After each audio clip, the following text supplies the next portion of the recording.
What's up, everybody, and welcome to Inside the Game, the show that brings you everything in the world of video games. February's been a hot month, and there's been a lot on the go, from Seafood to Horizon Forbidden West and the latest Elden Ring. That's right, we have Elden Ring on this episode. Is it the most accessible Dark Souls game yet? Well, stick around to find out, as here we go. It's time for the rundown. It's funny how it hasn't really changed all that much moving into the sequel. This week I'm throwing on my nicest chainmail because I'm attending a medieval party. Your first RPG. If it is, that's going to be a real rough ride, but that again is also the draw to it. It just kind of has this cult pocket following. But looks like an awesome show, so let's get started as Scott and I get submerged.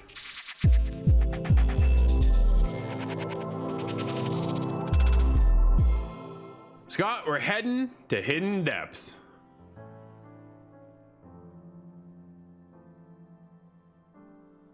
Scott, you and I are checking out Submerged Hidden Depths. This is a sequel to the first original Submerged, which I played, dude, it feels like forever ago at this point, gotta be honest. And it's funny how it hasn't really changed all that much moving into the sequel.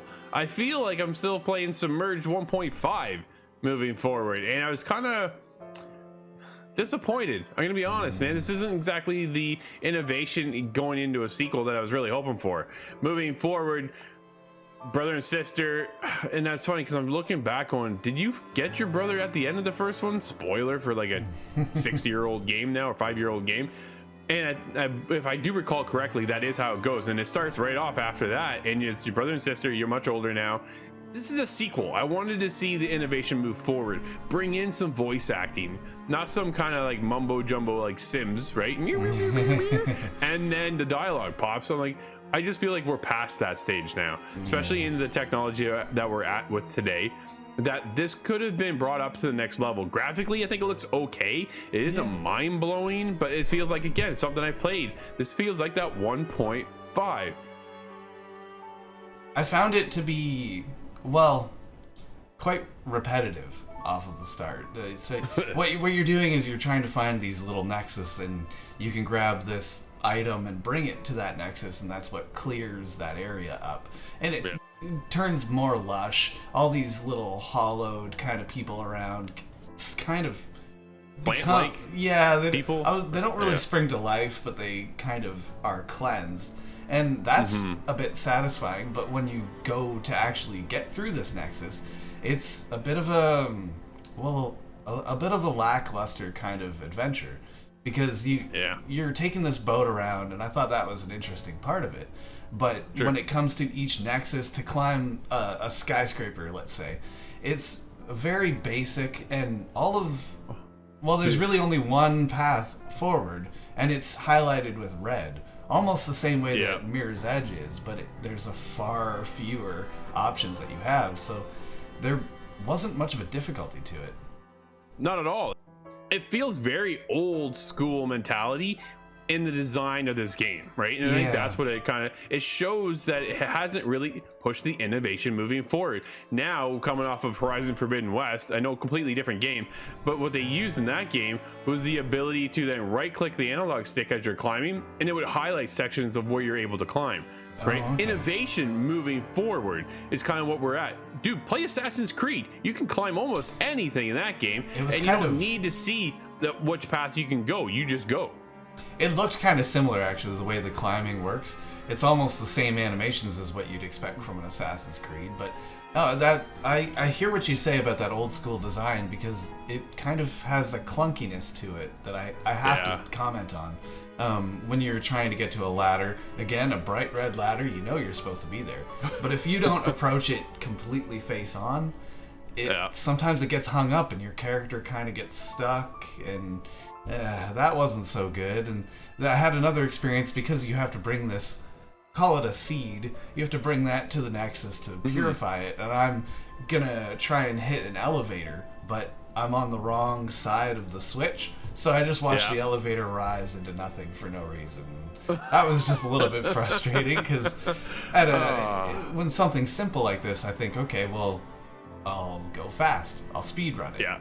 And it just wasn't really open for that. It's just one pace. It is what in my reflection of the game, it is a chilled out experience where you sit back, relax, and just kind of go out and discover the world and unlock certain areas. And it's all about exploration, but the exploration isn't really having the point of driving me to go explore more. I'm like, okay, there's a boat upgrade over here, there's a landmark over here, there's a part where you climb up so you can like an outlook post, and you can clear out the area and you kind of look around the map kind of thing. Oh, kind of hitting that Ubisoft open world feeling, actually, where you're almost going hunting for upgrades and towers, but it's not as exciting, populated. No, it is quite a decently large map, so it's not like this game is generally small, but it just doesn't have a whole lot of variation across everything that I've played so far. So they've expanded upon that a little bit, and I think that's one of the biggest innovations moving forward within the game. And the last one, Submerged, was very closed off. You would have one section, you would climb that, discover your area, and uncover things, and then move on. Now, within these areas, I found myself, I'm having to go over here, trigger off something, which opened up a gate into this other section, which then I can go over there, and then I can go over to this part. So it felt a lot more open world in the map design for when it comes to traversing these certain areas to unlock and kind of blossom that area. So they have expanded on that, but overall, Scott, again, it feels like Submerged 1.5.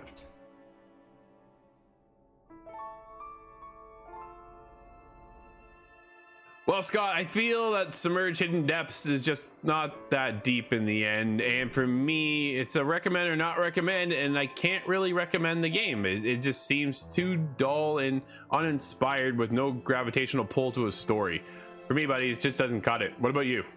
Yeah, I definitely hear what you're saying, and I mentioned the emotionality. It just kind of wasn't there.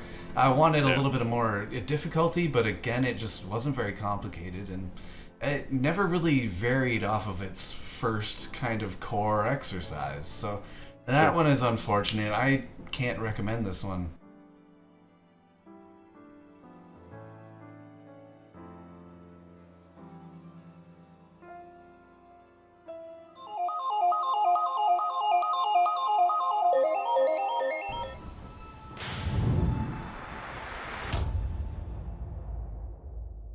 So some feel-good news coming out of Sony this week. They have announced that if you own Horizon Forbidden West and you unlock the Reach the Daunt trophy, you're actually going to help them plant trees through the Arbor Day Foundation across the United States. This is a great initiative. I think Sony getting involved in this with their hottest game on the market right now, the guys gave it an amazing review, so you know everybody's jumping in and playing this one. If you unlock the Reach the Daunt trophy, you're going to help Sony plant a tree. I mean, this is kind of a no-brainer. If you own the game, you may have already unlocked the trophy and already helped out with not even knowing it. So this is just me letting you know you've done something awesome here, and thank you.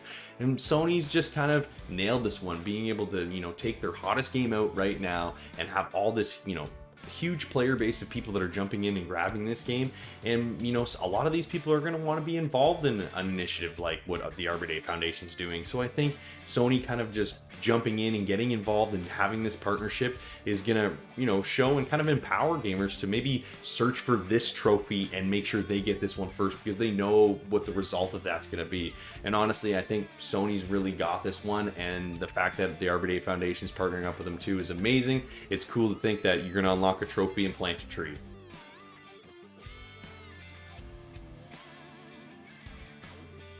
Alright guys, so this week I'm talking about one of my favorite 360 games, BioShock.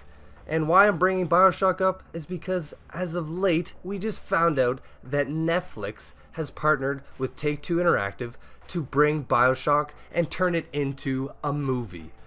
This has me somewhat excited because, well, I already know what happened in BioShock and in BioShock 2 and in Infinite. And I really, if they're gonna do a BioShock movie, I need that underwater setting. So are they just gonna follow the story of the first game, which would kind of suck because, well, most of us already know what happened, especially the people that are gonna be watching this movie.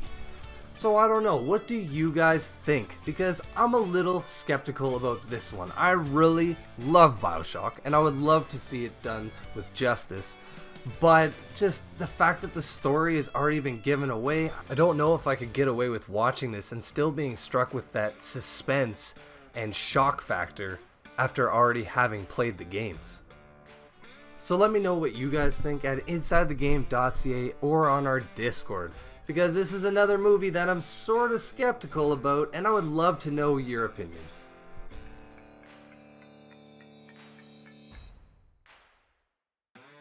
It's hard to believe that CD Projekt Red Cyberpunk 2077 got released on December the 10th, 2020.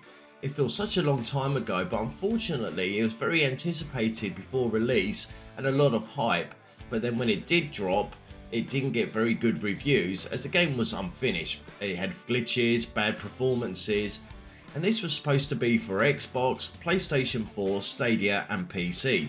And then in 2021, the optimized versions for Xbox Series X and PlayStation 5. But unfortunately, not long after, Sony removed Cyberpunk 2077 from the PlayStation Store, and refunds was also given out across all the platforms. Then 6 months later, Cyberpunk 2077 was back on the PS Store, but they did put a warning sticker on the game saying that do not play it on the regular PlayStation 4 and must be played on the PS4 Pro or even the PlayStation 5. Well, finally on the 15th of February 2022, the long-awaited update optimizing the game for PS5 and Xbox Series will be available. Patch 1.5 is a major update that is available on all platforms with big changes to gameplay alongside next-gen improvements for the Xbox Series X, S and the PS5. The next-gen console improvements include ray tracing support, 4K resolution with dynamic scaling, faster loading times and a variety of other visual and technical improvements on PS5. The update also includes support for the adaptive triggers, haptic feedback and even the speakers on the DualSense controller. There'll also be performance modes and ray tracing modes on both the Xbox Series X and PS5. Performance mode offers 60 frames per second at 4K resolution, whereas ray tracing mode is 30 frames per second at 4K with local ray trace shadows. Xbox Series S will only have a performance mode offering 30 frames per second at 1440p. There's also some other changes in Cyberpunk 2027 that should improve the game for all players too. CD Projekt Red has reworked the perks tree for Cyberpunk with changes like ability survive, final blows and a working throwing knife. NPCs have also been improved to make them more effective in combat with improved animation. Even after the 1.5 patch and 50GB updates, it looks like they're still experiencing some issues, especially if you own the Cyberpunk 2077 hard copy disc version for the PlayStation 4, as the game won't even load due to corrupt data messages. But CD Projekt Red has now messaged and tweeted and said that this is now being resolved and the game should be working fine. But it looks like other people have been experiencing some issues on PC as well for it crashing, and they think this is due to a audio software conflict.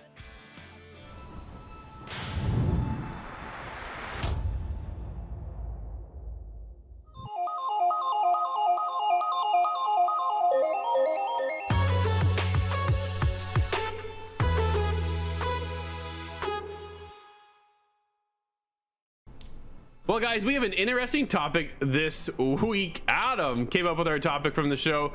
He says, if you could pick one video game weapon or item and bring it into the real world, what would it be? Scott, I'm going to start with you. What are your weapon or item of choice? Well, I thought about it, and I didn't have to think too long on this one. I was going to go with the Triforce. Now, that is a good combination, power, wisdom, and courage, and together they grant the wish of whoever owns it. So that kind of presents some issues because wishing for more wishes is kind of unfair. So as a consolation, if I can't do that, I would have to go with the portal gun. Oh, dude, that's cool. That's not really cool, man. Portal. So they just announced Portal's coming to the Switch. There's a little side conversation there, but I thought that was really cool. I'm a big Portal fan. Portal 1, 2, fantastic games. That Portal gun is awesome. What a co-op experience. Scott, that's a good weapon item, kind of a choice. Nate, what do you have? Well, then, I hope I'm allowed to get away with this one, Oh. but I'm actually going to choose a Pokemon. That's right. I've been playing so much Pokemon and watching it lately, and with Arceus coming out recently, and I'm really excited for Scott's review. Man, I cannot not pick a Pokemon. And just to pick one, well, there's like 1,000 or something at this I was point. curious. Do you have But a favorite though? You got to pick one. You can never I had to pick one. That's the problem. one. I know, I can never pick one. I think the coolest Pokemon though, like in his Gen 1, is Scyther. He is Yeah, such a my cool old Pokemon. favorite. And he's green, which is my favorite color as a kid. So I don't know. I would pick a Pokemon, man. What a cool thing to have. Yeah, we have dogs and cats, and they're like our version of Pokemon. Yeah. But to have, that's the one for me, buddy. What about you, Drew? So Scott and I have been on this discussion of Dishonored a lot lately, and I instantly went to a weapon.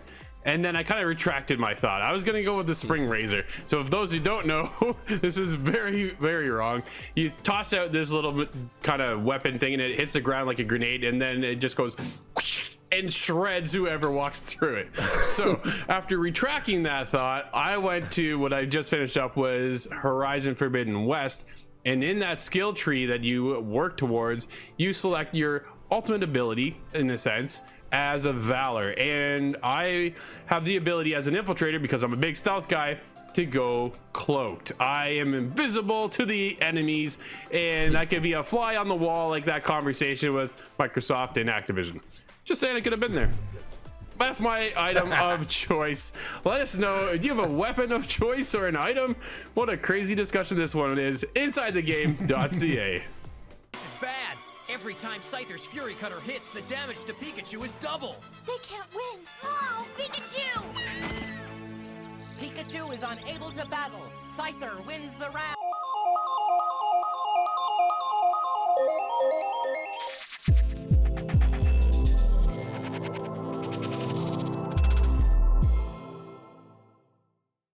This week I'm throwing on my nicest chainmail because I'm attending a medieval party. Swords.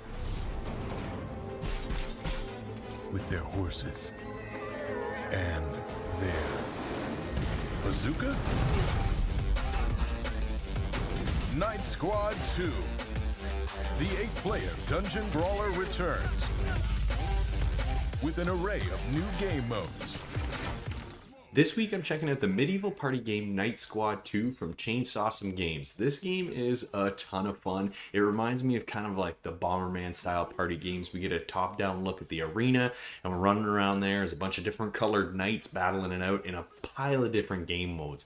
I actually got a chance to play the first game, and you know what? I had a ton of fun. It was that kind of, couch multiplayer game, that local multiplayer game that was a ton of fun to jump in and play with your friends. There is an online aspect here. We'll talk about that a little bit later.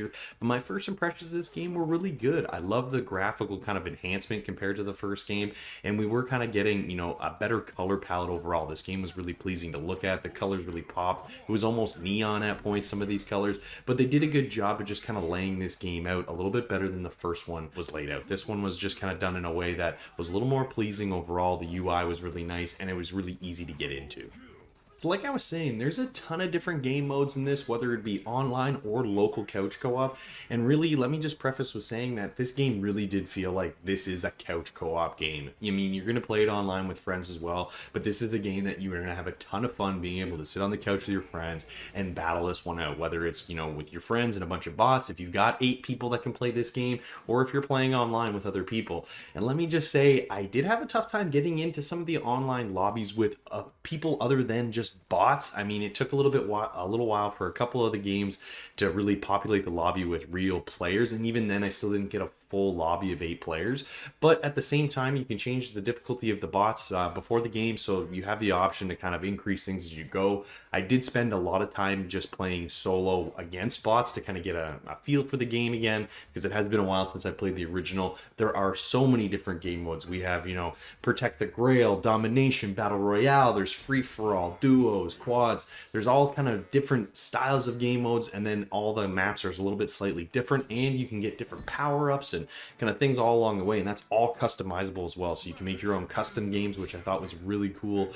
And just, you know what, this is a party game at heart, and for $15 you are getting exactly what they're, advertising here. There isn't really any issues graphically when it comes to glitching or anything like that. I thought this game was pretty polished. It's just there's not a ton of content outside of what you're getting on top of the maps, and with the online being, spotty as far as getting real people all the time, it doesn't maybe feel as populated as you wanted it to be when you're talking about a party game.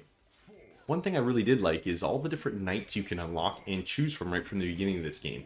There's a bunch of different kind of cartoony ones with their own personalities, which I thought was actually pretty funny. They did a good job at the presentation of it all because they look really good. You know, as simple as the artwork is, they do have a little bit of detail in there, and it just looks really polished. Like I said earlier, this game just has a look to it that is enjoyable to look at. The colors are beautiful, and the fact that we have, you know, 18 plus different knights to unlock, and if you get 1,000 kills with a knight, you kind of unlock a special sword on top of that you get to use all the time. So that was pretty kind of a cool little touch they had there, but there isn't really any rank mode, or there isn't much to work towards other than unlocking some of these knights and some of their weapons. So that was a little bit of a downside for me, but honestly, it is too much fun while you're playing this game to kind of worry about some of those things that hold you back. Chainsaw Some Games has done an awesome job with Night Squad 2. This is a party game at heart, but that is kind of where the biggest con comes in here. If you don't have a party to play with, the online world doesn't seem populated enough, at least currently right now, to really get the full experience there. You're still playing with a ton of bots, so you might as well just be playing in the solo mode or jumping in couch co-op with friends. So if you are picking up this game for the low price of $15, again, there is a lot of value here, I think, for that price. So don't be shied away by, you know, necessarily everything I'm saying here, because this game is a lot of fun. And if you are playing with friends, you'll be playing this one for hours, no doubt. There's so much, you know, to do in this one, whether it's the different game modes or some of the customization options, creating your own game modes. I mean, there's a lot to like here for the price, but again, the population just isn't quite there. So if I've got to kind of sum this one up a little bit and give this one a score out of 10, I think I'm going to give Night Squad 2 a 6.5. I mean, it's just so close to being that 7 for me, but with that online aspect just not being quite there, I think that's kind of where it settles in, a 6.5. Shooter takes the lead. Solo takes the lead. Night Squad 2 is a fun party game that builds off the original version really well. There's lots of game modes to choose from and knights to play as, but the key to a party game is to actually have a party to play as. The online population seem to be lacking in that respect, but if you're going to play this as kind of a couch local multiplayer thing, this one's a dream. New medieval weaponry. And bold new ways to ruin friendships. Night.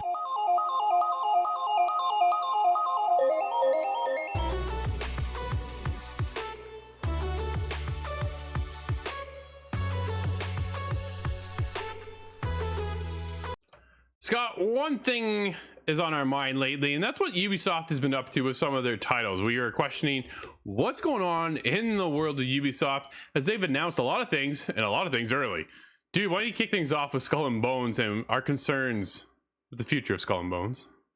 Oh, well, I'm wondering that if Skull and Bones is even real. Was it just a dream, or it feels like it was so long ago that it's said that the game started development in 2013. So we're almost at about a decade now, and absolutely no sign of it so far. It's seen one iteration after another after another. It seems like it's gone back to the drawing board and then started all over again, and that kind of gets, I'm sure, tiresome on the development team working on the title. I know as a fan, we're excited to see where the future lies. It all spun off of Assassin's Creed Black Flag back in the day. Like almost a decade ago, right? Like, it's one of those situations, like, where is this game? And that's kind of what our topic is today. Where are some of these games that we were so hyped for?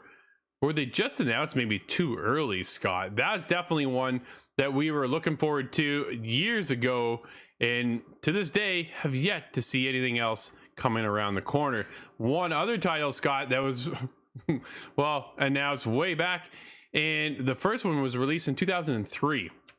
Then they followed up in 2008 with a teaser of Beyond Good and Evil 2, and that little snippet of gameplay cinematic experience, I'm going to call that, really had us hyped, going, man, did they really elevated the game to the next level? Where are they going to bring this? We're going out into space. Everything's going to be much bigger, and the hype, dude, was just instant with that game, right? Well, there was some sort of hang-ups about the sequel because they wanted to push the game to be much larger, and you just couldn't do that on the hardware that we were dealing with. But sure, the last time they showed anything off was in 2017, and it looked pretty good to me. Absolutely. But again, it sounds like it's gone. The team is taking it back to the drawing board. Things aren't working the way they wanted to. They're going to have to start over. And that's, again, another concern. Are they just announcing things too soon and then getting everybody hyped up and then it just vanishes, right? We haven't heard anything on the game in years. Does it still exist? Will they cancel this? Who knows where this one lies? There never was a release date mentioned for either of these two games in the past. So it makes me think that, well, did they even begin making them? We've seen the cinematic in the case of Beyond Good and Evil, but is that all that it came out of? As of right now, yeah, that's all we've seen, right? And Beyond Good and Evil had such a cult following back in the day. Everybody loved it, who got heavily invested into the game, and we're just thriving and starving for a sequel. And we have yet to know exactly where that sequel lies. Scott, if you're a fan like me of Ghost Recon, that's our next game on the list, but this one changed up the whole formula of Ghost Recon altogether with Ghost Recon Frontline and it moving to a completely PvP aspect, first person perspective, changing that formula up. And when it was actually announced back in October 2021, it was not well received, and they've taken this back to the drawing board once again. Sounds like changing up some of the dynamic of the game. Will we get back into third person? I think a lot of us as Ghost Recon fans love that third person perspective, a lot of tactile, and it's much slower pace. Here, Scott, they've gone and introduced like a battle royale in first person, completely changing the whole entire formula of the game. Oh yeah, it's a complete departure from what we understand of Ghost Recon, but I'm not too young to remember when Ghost Recon was a first person shooter. That's very true. Very true. But as of late, it's gone third person and it's slowed things down, right? Moving forward into the battle royale scene, that's a quick pace of things, and it changes the whole formula. Where's the story? Is there no story now? It's just all PvP? Are they looking to capitalize on that battle royale whole genre that's been on a big, massive crave? So are they just looking to try and get a piece of the puzzle now that Hyperscape's been shut down? I don't know, Scott. Yeah, well, they may have learned something from Hyperscape, actually, where I hope so. It's a little too stuffy in the area for more battle royales. You have to really go above and beyond to get another one in there. But I don't know if this will be it. Frontline might be the end. Already buried. We'll see. They've also dabbled in the world of a arena shooter with X Defiant, Scott. That one incorporates some of my favorite games of the Ubisoft franchises with Ghost Recon, Splinter Cell, The Division, and then match this into an arena shooter, again, first person, coming off of a weird take when you go at Ghost Recon, Splinter Cell, and Division all being third person. Like they've done this whole twist, right? And it's questioned a lot of people, and they've gone quiet on that one. Will we see more in the future? Where's that one lying? And are you concerned for X Defiant at all? Because that one just, dude, it vanished. It did vanish. It was quite an ambitious idea to kind of go completely left with it. And it did have a pre-alpha that was closed. So that gives me some hope. There was, it wasn't just a piece of paper on somebody's desk. So it is possible that may come around. But again, it's just a very full release window now.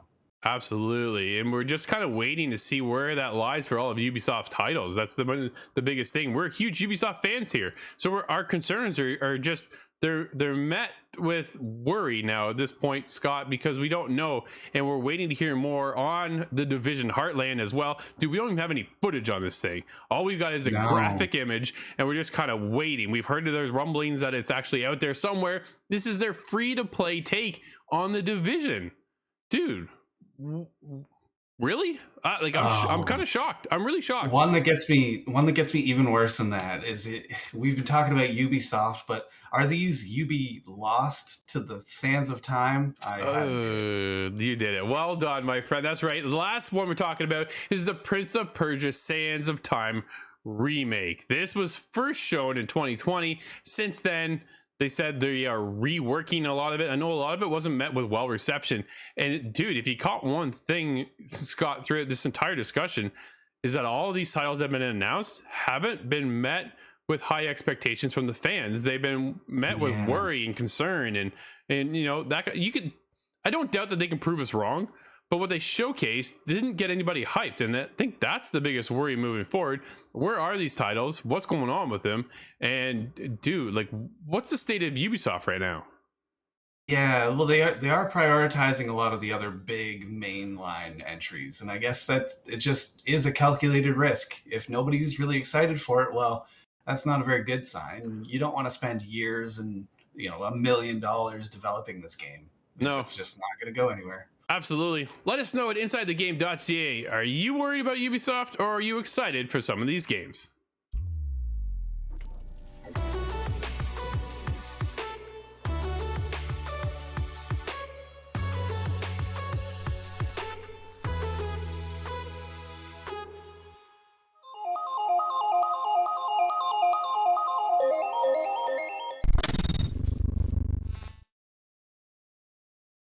What's up, everybody? With the release of Horizon Forbidden West, I thought I'd get on a level up for you to help you with some new tips and tricks that you're going to need when uncovering some Vista points.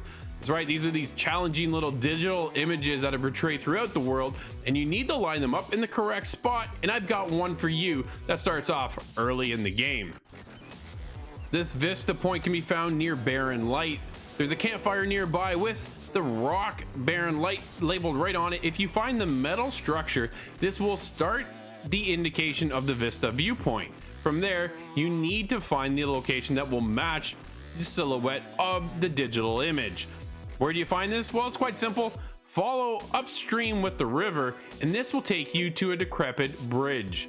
From there, you can once again activate the Vista point by pushing down on the D-pad when using your focus, and then slowly but surely walk towards the edge of the bridge. This will line up with a building in the background, and sure enough, activate your Vista point. There you go. That's your first Vista point of Horizon Forbidden West, and they only get a little bit more complicated from there. That was an easy one. However, there's so much left to collect. The game has only started. Hopefully that has helped you get going with your collectathon in Horizon Forbidden West. And if you have any tips or tricks, you can always hit us up, the official ITG on Twitter, and check out InsideTheGame.ca.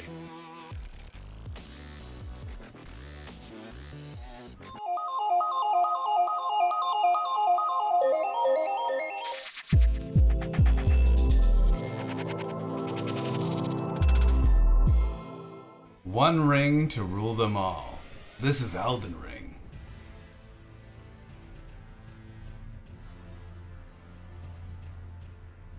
Drew, you and I are here to talk about what might be one of the most anticipated games in recent memories. This is Elden Ring from Software, and it is very in line with the Dark Souls kind of games. Yep. I would say it could just be called Dark Souls 4, but that's both reductive and descriptive. But before we get into that, what was your first impression of this game? It is a little tough.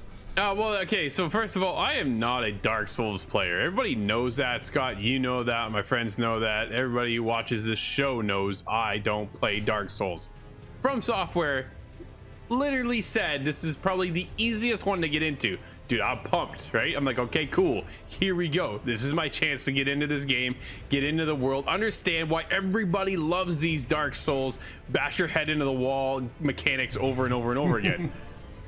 Dude, I'm still not a Dark Souls player. This game is not for me. I'm probably about 5 or 6 hours into the game, struggling the entire way. Dude, this isn't accessible whatsoever. I didn't understand why I'm there, what I'm doing. You're the Tarnished. You think you're gifted and you should be the one that holds this ring. Is that correct, Scott? Because it doesn't really tell you what the story is, because there's not really a story here at all. Within the first 5 hours of my experience, the lore sometimes is just empty. The world is sparse. I'm going around, I see some monsters, I see some other NPCs. Accessible to kill some of these things are really easy at the get-go, and then other times, dude, I'm running in. You literally make your way out of the tutorial, and then from there you go down into one little valley section, and I got wrecked. And I was like, okay, cool. I will avoid you. I understand that. That makes sense. I will go somewhere else, kind of thing. Go somewhere else. I get wrecked over there. Dude, I ran into a dragon. This is like the highlight of my 5 hour, 6 hour experience. I run into this dragon after I went on a tirade of you and I talking back and forth and how I felt about this game. and then I get burnt. I just got lit up by this dragon, and it was awesome. Like, honestly, it was cool, Scott. I get the appeal, right? I appreciate the game. The game is just simply not for me. If you are a Dark Souls fan, I think you're gonna love it. I really do. If you're not a Dark Souls fan and you think you're gonna get into it, I doubt you do that, because I didn't. It didn't click with me. It didn't get me into that. It's the easiest one to get into experience whatsoever. I felt like I was still playing the same mechanics, the same thing over and over again. Yeah. And for me, dude, I just came off of Horizon Forbidden West, right? Such a story-driven game. And I'm looking for a bit more story here. I was looking for a deeper reason why I'm here. And it's really up to you to kind of go out and explore the world. And then from there, have it kind of pieced together very, very vaguely of this story of what you're trying to do and what you're trying to accomplish. But I really just found myself going from pocket to pocket to pocket on the map, wandering around in circles, wondering why I'm doing this at all. Oh, there's a lot to what you said that is very valid. I'm not going to try and say that's unfair, because you have the reaction that I think almost 70-80% of the people are going to have when you get into this. It is unrelentingly hard, but that's also what the draw is. As weird as that sounds, these people that enjoy these games do like being punished, and that triumph when you break through something is what brings you again and again and again. But well, I'm just hovering at about level 30, so I'm not nearly at end game yet, but I've seen a lot of the game, and I've come across some issues where I get held up and then I triumph and get through it, and that's the most exciting part. But this combat being accessible, I'm not really sure I understand that statement whatsoever. This game is not your first RPG. If it is, that's going to be a real rough ride, but that again is also the draw to it. It just kind of has this cult pocket following. But if it lost any of that difficulty, it really just wouldn't be a Souls game. And it is, despite what the title is. This is a Dark Souls game. The combat is almost exactly the same. The different weapons that you find are all similar. And you have the same kind of agency as to what you want to spec in. You can go strength, you can go dexterity, you can just put it all into health and have a massive health bar. I don't actually recommend that, but there's a lot of the very similar hallmarks to the game. Part of that is just about a zero exposition on the storyline. You get set up, you're tarnished, there is an Elden Ring, that's about all you know. There's a bunch of these kind of lords. They would have been referred to as Lord Souls in the other games. They're vying for the Elden Ring as well. You're going to have to destroy all of them to progress to that end game. And that is all just in line with Dark Souls, but I found that from the bosses that I've seen so far, the named enemies are not incredibly imaginative. Dark Souls 3 had a lot of really weird shapes, sizes, different kinds of creatures. This has a bit of that, but it's not quite as expressed, I think. Now, it's entirely possible that I'm missing a lot of these unique kind of creatures, but from what I've seen so far, it's not quite the same as what I expected. Dude, I ran into a couple, right? And I had that moment of, wow, I beat this guy? Awesome. And then from there, another guy sneezed on me and I died. I was like, this is just... it was... That's the part of Dark Souls that's punishing. That's part that can be rewarding, but it can also be frustrating at the same time. And I come in weighing on more of the frustration side of things, right? I just got through this huge battle, accomplished the battle, and then after that, because my health was so low, I had no potion left to kind of revive myself or heal myself. And then that's what I said, the dude sneezed on me and I was over. I was like, man, and then what happens? I gotta go through that whole thing all over again. I'm like, I'm not doing this. No, this is not the way I want to play, right? And that's just that was not style. a named enemy. You showed me him, and that was wasn't not even the a same boss guy at all. But dude, this guy was huge. He jumps off this cliff. It's super, super cool, right? And I think that's the aspect to it. It's just, it's the wonder of the world is really a good pull for a little bit of my direction, right? It kind of, oh, I'm gonna go explore over here and see what's over here. Next thing you know, I wound up in some cave out of nowhere. Or I traversed over in this part of the land and I'm going through a swamp with some bat creatures out of the sky, and then this dragon shows up out of nowhere. Dude, there's some really cool aspects of the game in Elden Ring, but it's just not enough for me to stick around, to want to play more, to get punished for what reason. I don't really know the lore. It doesn't explain itself whatsoever. It doesn't really explain much of a story. There isn't really anyone to talk to. Like, there's a whole lot of nothing going on in my eyes. Oh, it's unfortunate that you feel that way, because I would have liked you to have the experience that I did, or just to crack open the door and get into this universe. But there's a few things that you almost mentioned there that just is actually new to this version of a Dark Souls game. If you defeat a pocket of enemies, an entire group, sometimes it'll refill your health chalice, and that's meant to allow you to explore. And I think that's put in place because the map is just massively more open than it was before. It's still not exactly complete open world, but there's a lot more vistas than you'd see in the older games.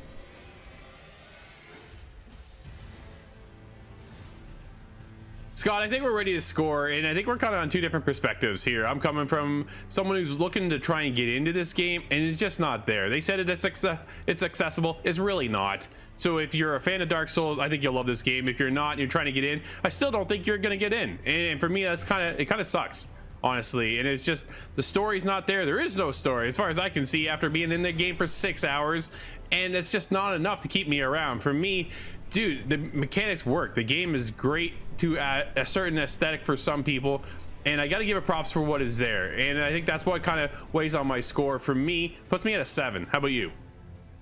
Oh, you know, that makes a lot of sense, but some of your words hurt me a little bit. I have to agree with a lot of what you said, though. Accessibility, no, that's out the window a long time ago. But there is just a lot of the Dark Souls kind of hallmarks. And I feel like they kind of extended some of them in a good way when it comes to the giant open map. And some of the boss fights are kind of a little bit unique to what I've seen in the previous games. All of the main core mechanics are there, though. Some things that have been hammered out in the last 3 games, PvP, the different weapon types, speccing your character out, that kind of thing.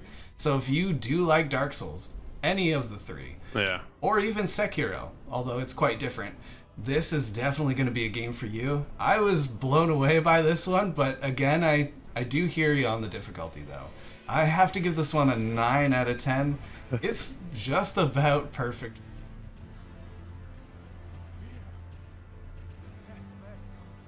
Elden Ring is another shining iteration of a Soulsborne adventure. Fans of previous From Software titles will love this one, but new players beware.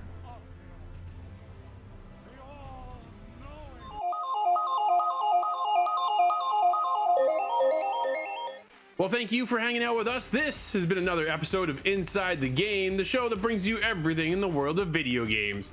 Now, of course, you can always be a part of our show by going to insidethegame.ca or hitting us up in Discord. We're there. You can submit your clip and be the highlight of the week. However, this week, we've got none other than our very own Mailbox Arson, bringing down the law and dropping the hammer. Until next week, everybody, thanks again for watching, and we'll see you inside the game.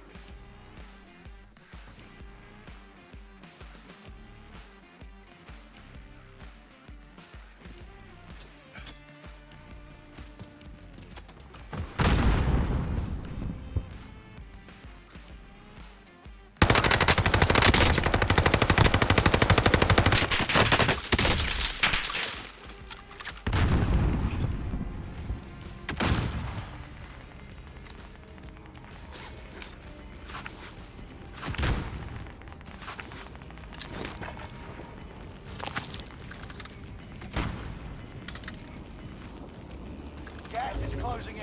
Relocating the safe zone. You're in the top 5, but don't get comfortable.